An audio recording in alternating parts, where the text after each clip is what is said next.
bonjour tout le monde, enchanté d'être avec vous et merci d'être venu à l'atelier pour cette pause du midi. Alors aujourd'hui sur le salon All for Content, on va parler AI for Content.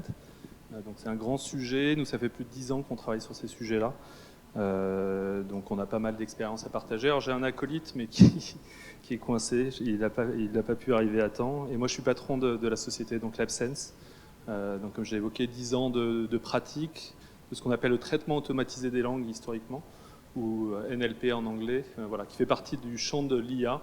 Et voilà, vous avez beaucoup entendu parler de l'IA ces derniers temps, notamment ce qu'on appelle maintenant les Generative AI, donc appliquées au contenu. Et donc je vais vous en parler et essayer de vous aider dans la mise en place et la réflexion autour de ces sujets. Donc voilà, le thème de l'atelier, c'est l'IA au service de votre stratégie contenu. On va parler génération, donc c'est une chose, l'automatisation qui est encore qui va un peu plus loin, et la personnalisation qui est un des cas d'usage assez intéressant de l'IA au sujet du contenu. Alors déjà, on va commencer par un petit sondage. Qui produit du contenu ou songe à produire du contenu parmi vous? Donc si vous pouvez lever la main. Donc on est dans le bon atelier, donc c'est un bon sujet. Donc texte, image, vidéo généralement. Qui utilise déjà de l'IA pour produire du contenu? Donc déjà pas mal de monde, donc c'est très bien. Et qui a déjà produit plus de 1000 contenus avec de l'IA? Donc là, on voit déjà un des sujets sur le sujet. Et 1000 contenus, ça paraît beaucoup, mais en fait, ça peut aller assez vite. Pour info, nous, on produit 40 000 contenus par jour aujourd'hui pour nos différents clients, donc on est vite sur des grosses volumétries. Alors je vais refaire juste un petit historique, mais comme vous produisez tous du contenu, je vais pouvoir passer assez rapidement là-dessus. Avec l'avènement d'Internet, Bill Gates avait prédit que le contenu allait devenir central, pour la simple et bonne raison que Internet permettait de supporter un grand nombre de contenus. Donc c'était en 96, au début d'Internet. Je vais revenir à Bill Gates tout à l'heure, parce que il a pris la parole récemment sur l'IA et à quel point ça va changer aussi un certain nombre de choses. Donc voilà, le premier point, et souvent c'est un des points que j'explique parce qu'on travaille beaucoup avec des médias et on travaille aussi pas mal avec des marques. Et en fait, avec Internet, les marques sont devenues des médias, donc doivent nourrir voilà, beaucoup de choses. Avant, il y avait des prospectus, il y avait des sujets dans des magasins. Voilà, aujourd'hui, il y a nourrir Instagram, Facebook, son site Internet, etc.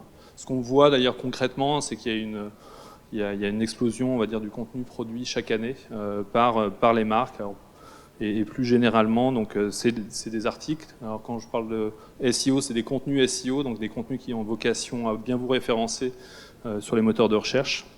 Parfois c'est que pour Google, on va dire. Voilà. Et après il y a tout ce qui est posts réseaux sociaux, emailing, etc.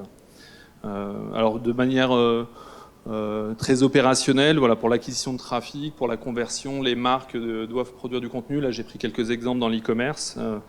Il y a un besoin de produire énormément de descriptifs produits. Et quand on parle de produits, très souvent on parle de centaines de milliers, de dizaines de milliers de contenus. On parle après de SEA, donc de publicité, nourrir sa relation avec ses clients donc via son CRM, emailing, voilà, et contenus SEO, posts, réseaux sociaux, etc. Donc beaucoup de choses à faire. Tout au long du tunnel de conversion, je parle souvent de pyramide de Maslow des besoins en contenu.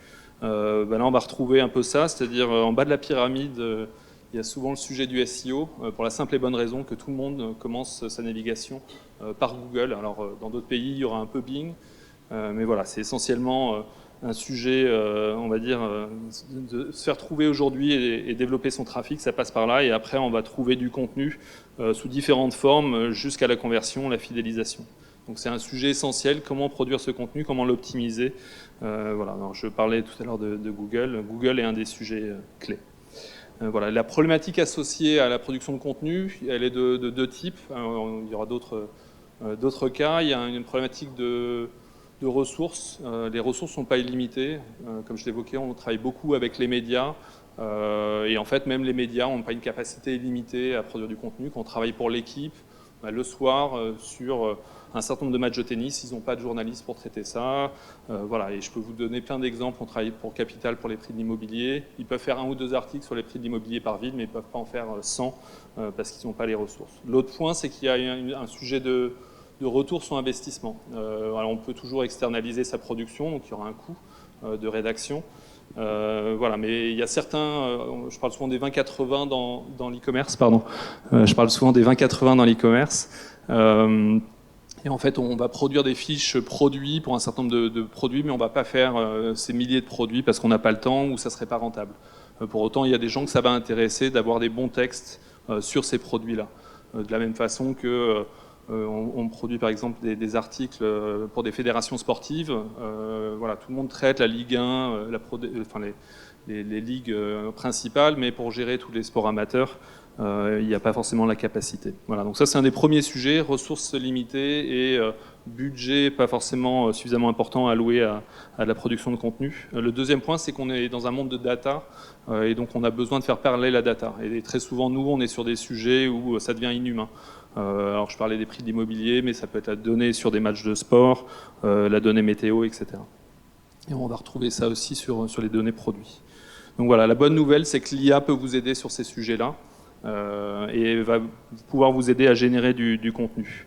Alors le premier sujet, donc je reviens à Bill Gates, je vous invite à lire, donc voilà, il a parlé de nouvelle ère, donc ça va bouleverser énormément de choses et je suis pas là pour tirer la ligne suffisamment loin, donc voilà, mais je vous invite à suivre ce qui va se passer dans les 10 prochaines années, ça va être assez incroyable, parfois un peu effrayant, mais très souvent incroyable.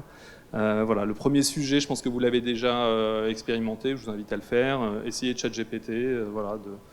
Alors il y a plein de cas d'usage, mais pour rédiger du contenu, avoir des idées, il y a pas mal de choses à tester là-dessus. Je reviendrai après sur certains des aspects associés à ça. Il y a plein d'autres outils, mais c'est intéressant de regarder ça. Vous pouvez générer des images, donc ça c'est un certain nombre d'images que j'ai pu générer. Midjourney, je ne sais pas qui a utilisé Midjourney parmi vous. Je vous invite à l'utiliser, il y a une période gratuite et après payante. Il y a DALL-E, il y a pareil, un certain nombre de sujets là-dessus. Le sujet de l'image est parfois plus complexe que la partie rédaction humaine, c'est trouver des bons cas d'usage parce qu'on peut s'amuser avec ChatGPT, avec Midjourney. Voilà. Après, la question, c'est comment rendre ça opérationnel et c'est un des gros sujets. Les bénéfices clés déjà de ce qui arrive avec ces modèles en machine learning, voilà, ça va être du gain de temps pour la rédaction de contenu d'articles. Ça ne sera pas totalement automatisé, je reviendrai derrière là-dessus, donc vous allez devoir lire. Il faudra pratiquement autant d'expertise côté humain pour valider ce qui est juste ou pas. Je vous prends un petit exemple. Récemment, on travaillait pour un média sur les problématiques de pour ou contre sur un sujet donné. Donc c'était le vote sur les trottinettes à Paris. Et typiquement, on avait un sujet qui était de voir les arguments pour et contre, et ChatGPT a mis en argument pour le fait que c'était très bien pour les personnes à mobilité réduite d'utiliser des trottinettes. Voilà, je vous laisse réfléchir à ce propos. Voilà, donc il y a malgré tout des soucis. Voilà, il y a beaucoup d'idées à aller chercher, donc sur un sujet donné, vous allez pouvoir avoir plein d'idées de sujets à traiter sur des sujets qui peuvent vous intéresser. Vous allez pouvoir résumer, traduire, reformuler. Donc il y a pas mal de cas d'usage aussi là-dessus, et tout ça en plusieurs langues. Donc c'est magique, et c'est assez intéressant, et vous l'avez sûrement utilisé. La problématique et les limites qu'on voit, elles sont pratiquement intrinsèques aujourd'hui à ces systèmes-là. C'est que ces contenus sont assez facilement identifiables, donc c'est un peu embêtant, parce que notamment pour le SEO, Google peut décider ou pas de les pénaliser. Il y a un problème de variation aussi. Par défaut, c'est ce qu'on appelle les chaînes de Markov, c'est-à-dire qu'il y a ces IA vont essayer de prédire le mot le plus probable. Donc voilà, donc c'est identifiable et pas forcément assez variabilisé. Donc quand on est sur des sujets SEO, ça va être un des aspects à traiter. L'autre problème, c'est qu'il peut avoir des erreurs logiques, parce que c'est des IA justement qui ne fonctionnent pas avec des logiques, on va dire, symboliques. Donc on peut avoir des calculs erronés ou des réflexions qui sont erronées. On peut avoir des soucis de données et même de grammaire, j'ai eu le cas récemment, même sur une reformulation, donc un texte en entrée et une demande de reformulation, et j'ai eu une erreur. Donc c'est ce qu'on appelle de façon macro des hallucinations. Ça va avoir tendance à se réduire avec le temps, mais alors je cite un éminent scientifique du domaine de l'IA sur ces sujets-là. Est-ce que vous avez envie de gérer une centrale nucléaire avec un système qui gère 1 à 5% d'erreurs, enfin, qui produit? Voilà, c'est pas forcément souhaitable. Et nous, typiquement, je reviendrai derrière, mais quand on est sur l'automatisation totale, on ne peut pas se permettre d'avoir 1 à 5% d'articles qui comportent des erreurs. Après, on a parfois des images, alors là c'est sur la partie image, ça s'est largement amélioré, hein, si vous regardez, c'est assez intéressant de voir en un an le progrès, mais on avait des problèmes de mains avec 6 doigts, de jambes croisées avec 3 jambes, donc voilà, ça s'améliore très très vite, et même les problématiques dont je parlais avant d'hallucination s'améliorent, mais pour autant il restera toujours un petit risque associé à ça. Et après les points clés, c'est voilà, maîtriser l'art du prompt, donc c'est très complexe, nous on fait des hackathons sur ces sujets-là. Voilà, un prompt va marcher un jour, moins le lendemain, ou va générer beaucoup de réflexions côté machine, donc ça va être très très lent. Donc plein de sujets, on parle de prompt engineering sur ces sujets-là. Donc voilà, il faut suivre, ça évolue, et parfois on passe plus de temps à faire un prompt que si on avait rédigé un article. Donc c'est contre-intuitif. Et le dernier point, c'est le côté industrialisation. Comment je gère pour des gros acteurs, des marques, etc., des milliers de contenus ou des centaines de milliers de contenus. Donc on était prêt à tomber amoureux de l'IA, mais je vous invite à regarder ce très beau film. Mais il y a besoin d'être là, besoin de l'accompagner, et sinon on arrive à des choses qui peuvent parfois être pas forcément acceptables. Donc la bonne nouvelle, c'est que l'IA peut aussi vous aider à automatiser du contenu. Donc on est dans un domaine de l'IA qui est un peu différent, où on va... alors là, c'est traiter en masse des data, des connexions, on va faire parler les données au modèle de langage, à des algorithmes, et avec un paramétrage humain pour générer des contenus. Donc ça, c'est nous ce qu'on fait historiquement, et donc ça permet l'automatisation, la maîtrise, et le paramétrage de contenu en masse. Alors très souvent, on est sur des sujets où on va éditorialiser de la data, puisqu'on ne veut pas forcément faire de la poésie, on n'est pas là pour remplacer les rédacteurs sur des jugements très subjectifs sur un certain nombre d'actualités. Donc voilà, on va souvent être dans un cas où il y a de la masse, il y a de la récurrence, il y a beaucoup de données, et donc c'est inhumain. Donc ça, dans les domaines produits, ça va être des infoproduits, ça peut être des informations contextuelles sur les personnes, la météo, le lieu, etc. Donc plein de choses qu'on va ingérer dans nos systèmes pour produire des contenus optimisés, donc articles, descriptifs, etc. Donc on a, nous, produit 400 millions de contenus de ce type. Donc, si vous voulez, je pourrais vous faire plein de démos sur le stand. On produit tous les jours la météo pour 20 minutes, la Voix du Nord, Sud-Ouest, plein d'articles dans le sport pour des fédérations, pour des médias. On travaille pour l'équipe, comme je l'évoquais. Voilà, on travaille dans des domaines de marque. On va automatiser un certain nombre d'articles. Voilà, toujours inhumain, donc des fiches produits. Donc ça, c'est un certain nombre de cas d'usage. Donc on voit bien qu'on est sur des cas d'usage qui sont un peu différents de ce qu'on voyait en machine learning. En machine learning, on peut pratiquement tout traiter, mais avec une vigilance sur l'utilisation. Là, on est sur des formats qui sont beaucoup plus intenses, donc tout ne se prête pas forcément à l'automatisation. Et alors, quand on parle de contenu, on parle non seulement de texte, mais de formatage. Donc on va gérer le formatage, les métadescriptions, les H1, les H2 pour ceux qui sont familiarisés de ça, les tags. Voilà, un contenu écrit, ça prend du temps, mais parfois on peut passer autant de temps à trouver la bonne image, formater le texte, etc. Donc on va tout gérer jusqu'au linking, et vous le voyez ici, on va gérer des images, le nommage des images, des informations additionnelles, les infographies, et on commence à travailler sur la partie vidéo. Voilà le point clé par rapport à la limite tous les systèmes, que ce soit les systèmes génératifs, type ChatGPT ou nos systèmes, il y a une rapidité, alors quand leurs systèmes ne sont pas coupés. Voilà, donc on produit rapidement un contenu ou une première ébauche de contenu.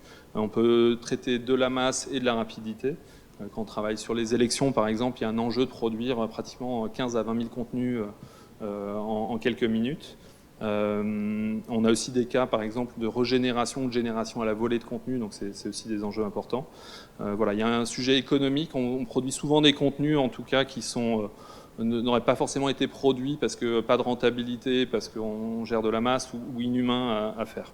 Voilà, et après, sur la partie qualitative, quelles que soient les IA aujourd'hui, on arrive à traiter un niveau de langage, parce qu'on peut soit prompter la machine, soit configurer les machines pour gérer un ton. Donc pareil, je vous invite à tester, en tout cas sur le GPT ou autre, et vous pouvez vraiment positionner la machine pour parler comme un expert d'un sujet.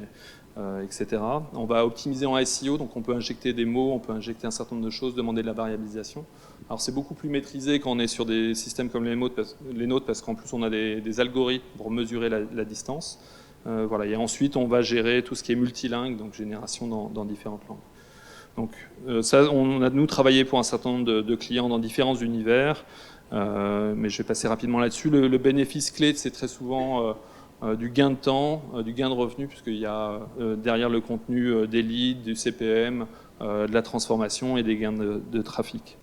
Voilà, les cas d'usage, je repasse rapidement, mais tout ce qui est, on parle de météo 2, d'info locale. En France, on a la particularité, en plus d'avoir 35 000 communes, donc il y a souvent beaucoup de choses à produire.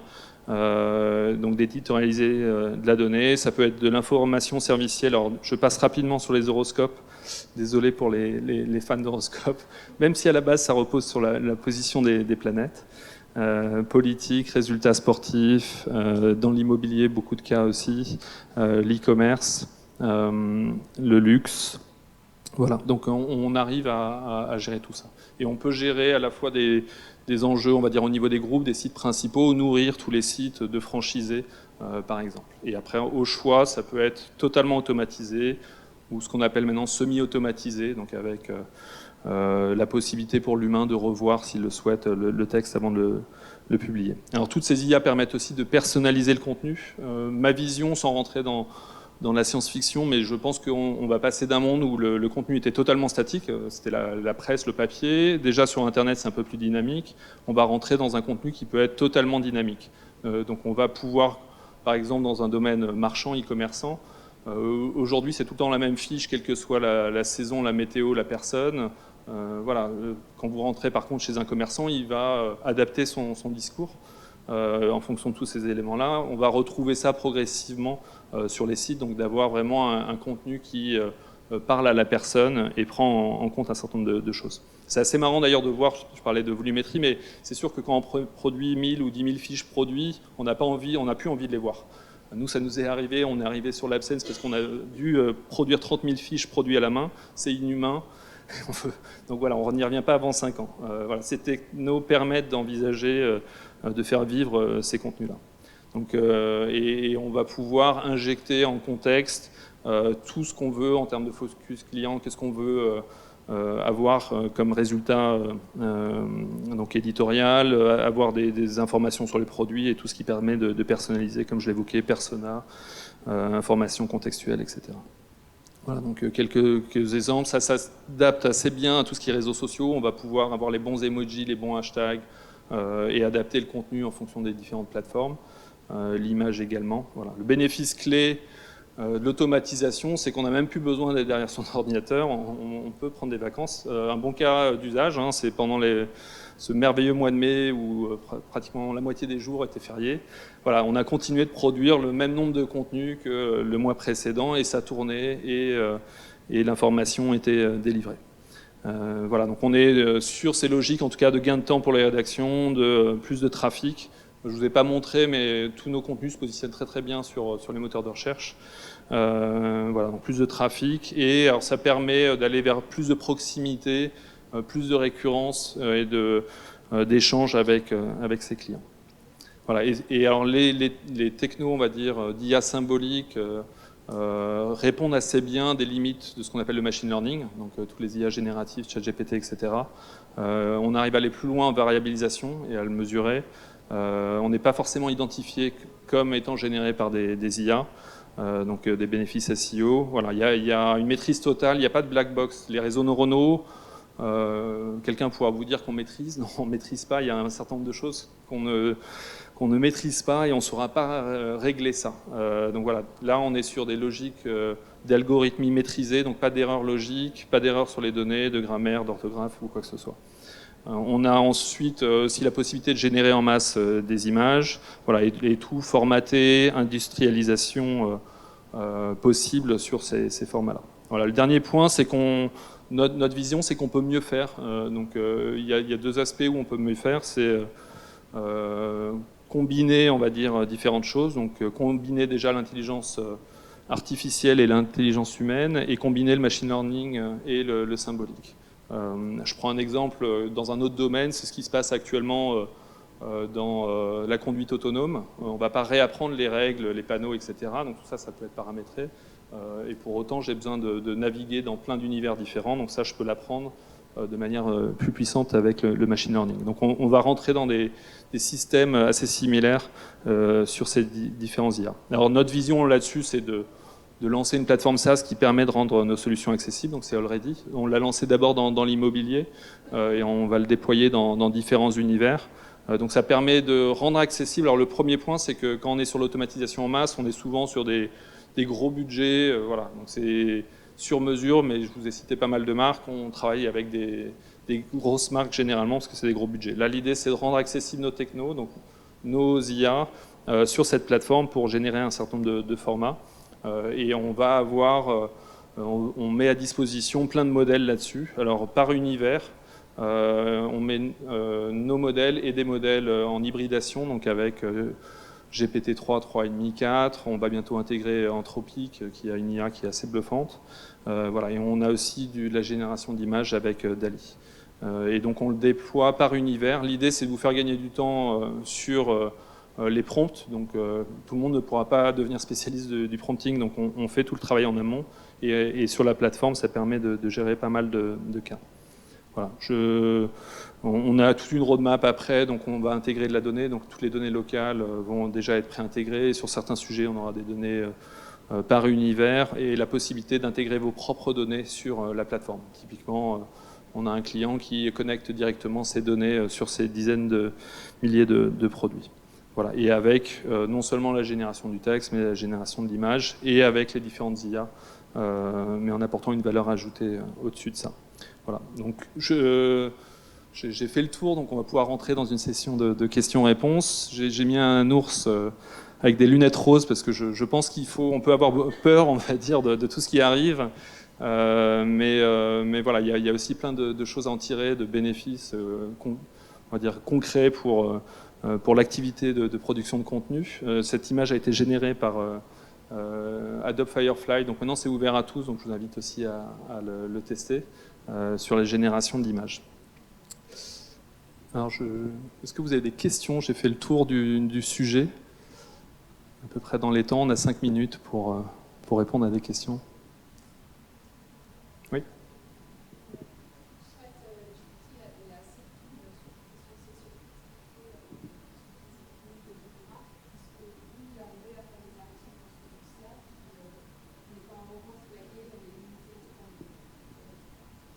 Alors, en effet, je vous déconseille de rentrer des mots ayant trait à la sexualité, à la Deuxième Guerre mondiale pour certaines personnalités de la Deuxième Guerre mondiale, parce que il y a clairement, ce qu'il faut savoir, c'est qu'il y a une supervision humaine et des règles qui sont intégrées sur ces systèmes-là, qui sont très américains, on va dire, dans leur approche. Donc, tout de suite, il vous répond, je ne peux pas vous répondre. Donc, si vous mettez Adolf Hitler, il ne vous répondra pas. Si vous mettez quelque chose sur le sexe, il vous répondra.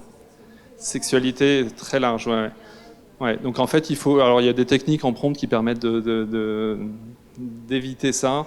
Voilà, mais ça nécessite en effet d'aller plus loin, de le faire rentrer dans un rôle où il va s'affranchir de règles, sachant que c'est le jeu du chat et de la souris, parce que ces techniques sont très rapidement partagées et donc il y a un souci. Sur nos techniques à nous d'automatisation, on peut traiter tous les sujets. La question, ce sera est-ce que ça sera propice à ce que vous voulez. Si c'est faire des articles très uniques, experts ou de compréhension, voilà, l'automatisation en masse n'est pas forcément adaptée à ça. Donc l'enjeu, ça sera plus de trouver la façon de passer en prompt et donc de scénariser. On a différents, par exemple, sur des problématiques de données, on fait vraiment entrer, on a des prompts qui permettent de faire entrer ces IA dans un autre rôle et pas aller chercher des fausses données. Donc on lui parle d'un monde imaginaire, voilà, où on lui demande d'être un acteur ou de rentrer dans. Voilà. Et parfois, ça permet de passer entre les mailles. Voilà. Est-ce qu'il y a d'autres questions ?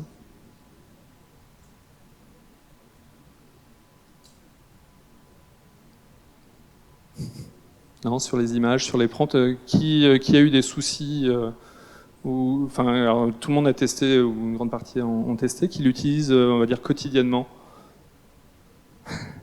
Donc, ok, donc 2 personnes. Voilà. Et je pense que c'est un des enjeux, parce que pour beaucoup d'entre vous, je ne sais pas si vous avez utilisé, mais des générations d'images assez marrantes. Moi, j'avais fait des vidéos où on pouvait mettre sa tête à la place de Hulk il y a 4-5 ans. Donc tout ça, ça existe, et ça existe, enfin, on va dire, depuis longtemps sur certains domaines. C'est de plus en plus bluffant. Mais toute la question, c'est, ok, c'est sympa, c'est rigolo, comment on en fait quelque chose d'industriel qui nous aide au quotidien.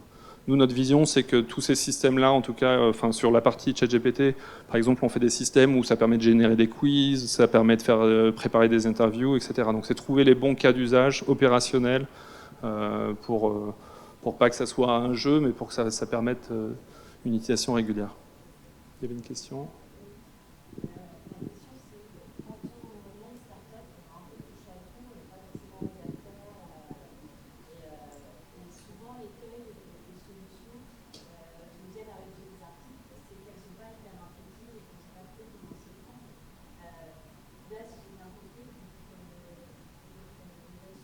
Le Ready, ouais.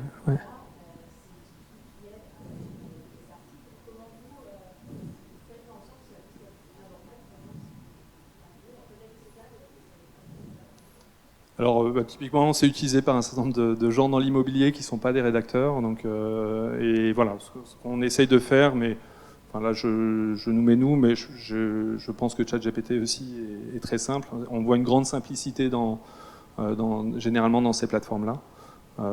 Donc voilà, et c'est un des focus, en tout cas nous, c'est un de nos focus. On va un peu plus loin parce qu'on se dit que les gens n'ont pas vocation à passer autant de temps à faire un prompt. Donc voilà, le but, c'est que ça reste simple et on essaye d'avoir ça. Ouais. C'est ça, ouais. Donc pareil, je vous invite, je vous ferai une démo, mais il n'y a même pas besoin de dire rédige-moi un titre, enfin un article de 200 à 300 mots en étant expert de ça, en intégrant ça, en faisant attention. Voilà, vous mettez juste le sujet. Nous, on a géré ça en amont. On va avoir du multi-prompting, c'est-à-dire on va même avoir 3 ou 4 prompts, donc on va tout de suite vous proposer sur certains formats 3 textes différents. Donc ça va vous gagner du temps, et vous aurez juste à choisir, vous pourrez éditer. Il y avait une autre question par là. Ouais. Alors c'est un bon sujet. Il y a pas mal dans la génération de code, donc il y a différents outils. Il y a ChatGPT, il y a Copilot de Microsoft ou Git. Donc voilà, c'est vrai que ça permet de générer du code. Moi je suis pas développeur, mais je pousse mes développeurs à regarder ces sujets-là. Ce qu'ils me disent, c'est que ça leur fait gagner du temps sur du debug, ou parfois là où ils seraient allés avant j'ai un trou, mais sur Stack Overflow, merci. Voilà, et maintenant ils vont tester leur code sur ChatGPT, demander des recours. Ça permet aussi de documenter son code. Ce qu'il faut savoir par contre, c'est que ça vient nourrir la machine. Ça peut prendre des lignes de code qui sont protégées, donc il faut l'utiliser à bon escient. Un bon développeur, ça va lui faire gagner un peu de temps, il va l'utiliser peut-être une fois par semaine ou deux. Un développeur moins expérimenté peut l'utiliser plus souvent. On a eu un cas là assez marrant, on fait des tests en entretien de développeurs. On a un développeur qui nous a répondu à toutes les questions, ce qui n'était jamais arrivé, et c'était ostensiblement fait via ChatGPT. On a plein de petites histoires marrantes, mais je pense que vous tous, sur l'utilisation de ChatGPT ou ses IA sur... Donc ça répond à votre question. Est-ce qu'il y a d'autres questions que vous posez? Alors ça peut être sur les droits, ça peut être... il y a un gros sujet sur les droits d'image.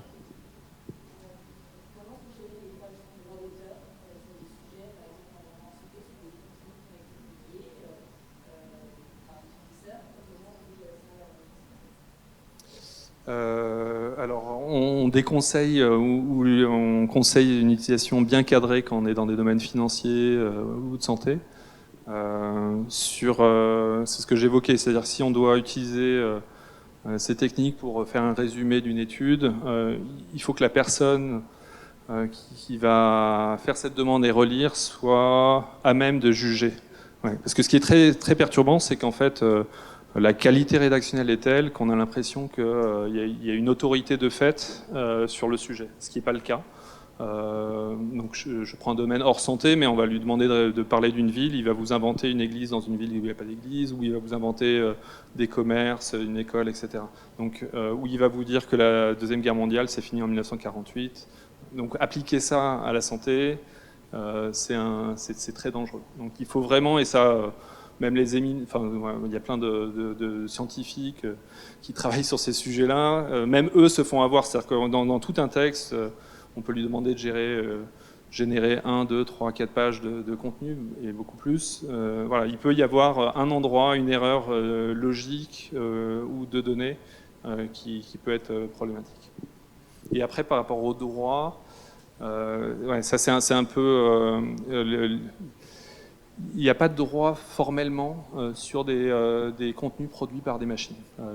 Les droits sont normalement rattachés à des personnes. La question c'est une des questions par exemple dans les images, c'est-à-dire que l'image produite peut ne pas être protégeable, mais le prompt, lui, qui a permis de créer cette image, peut comporter des droits. Donc il y a eu un cas, une spécialiste du traitement de l'image et de la génération d'images. Voilà, donc on lui a pas reconnu aux États-Unis ses droits sur sa BD qu'elle avait générée intégralement via Midjourney, mais voilà, elle se bat pour reconnaître le fait que ces prompts étaient uniques, étaient une création humaine et ont permis de générer ces images. Après, il y a les bases d'entraînement, donc ça c'est un autre point. Typiquement, je vous ai montré Adobe. Voilà, Adobe a entraîné ses IA sur les images, sur des bases propriétaires qu'ils ont, etc. Donc il y a moins de danger à le faire. Dali et Midjourney, il y a un flou là-dessus. Mais voilà, on peut se rattacher au fait que le prompt, lui, peut être unique et il faut citer à ce moment-là, bien citer ces technologies-là. Oui.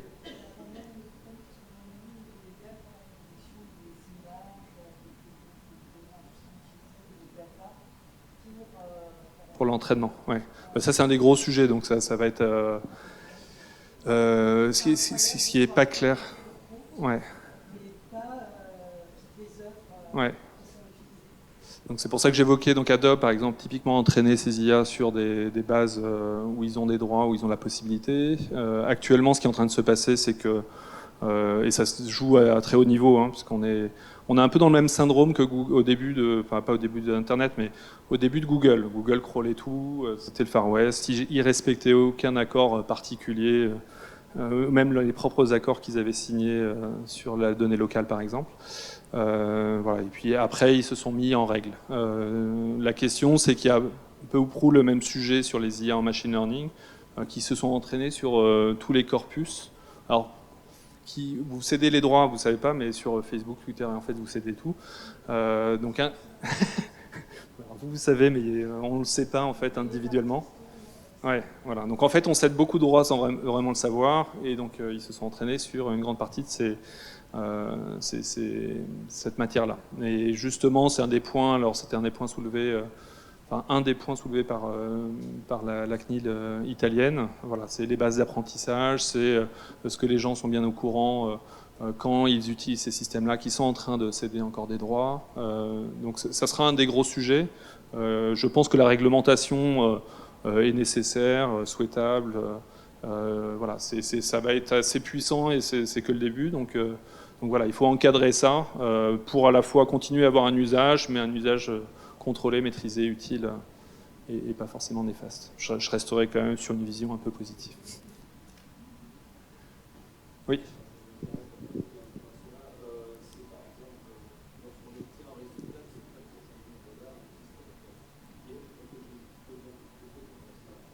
Oui. Non, mais typiquement, ce qu'on peut dire de faire un tableau à la manière d'un artiste. Alors certains sont tombés dans le domaine public, mais d'autres peut-être pas. Donc ça pose des vraies questions. Il y a eu des chansons faites à la manière d'Eminem, il y a eu des tableaux faits avec un style voilà, à la manière de Dali, Picasso, etc. Donc il y a même ce qui est plus troublant, c'est qu'on peut arriver à retomber sur des images qui était potentiellement dans la base d'apprentissage parce que en faisant le bon prompt, on se dit tiens, mais en fait c'est la même image. Donc voilà. Donc quand on fouille, on arrive à trouver des choses de ce type-là, et donc ça revient à ce que je disais avant. Il faut que les bases d'apprentissage soient assez claires. Voilà. Nous, ça fait 3-4 ans qu'on travaille sur les sujets non seulement d'IA symbolique, mais d'IA en machine learning. Comme on a une grande capacité à générer des textes, on crée nous-mêmes nos propres bases d'apprentissage. Mais voilà, les gros acteurs ont une capacité à crawler tout le web ou à se connecter et récupérer des flux. Certains acteurs commencent à se protéger, en tout cas ont tiré un bénéfice. Il y a Twitter qui se faisait crawler allègrement pour 3 fois rien, maintenant rendre ça payant, donc bon, ils en tirent un bénéfice, c'est pas forcément... ça change pas la problématique, mais clairement, et si on prend Google alors les gros acteurs on a l'impression qu'ils se sont fait dépasser, mais ils ont largement partagé les modèles et ils sont à la base de toute la révolution en cours. Hein. C'est Google qui a développé, identifié les transformers. C'est très technique, mais voilà. Donc, mais ils ont partagé ça. Donc tout était un peu open source, ou en tout cas toute la recherche sur ces sujets-là a été partagée. Voilà. Le risque là, c'est qu'on rentre dans des applications privées et il y aura peut-être un peu moins de transparence. Encore une fois, à notre niveau, ça sera difficile, entre guillemets, de se battre, d'identifier tout, mais ça doit être régulé, et c'est les régulations qui sont en discussion au niveau européen. Et même aux États-Unis, je pense qu'il y aura des sujets. Est-ce qu'il y a d'autres questions? Sinon, je vous libère pour déjeuner. Merci beaucoup.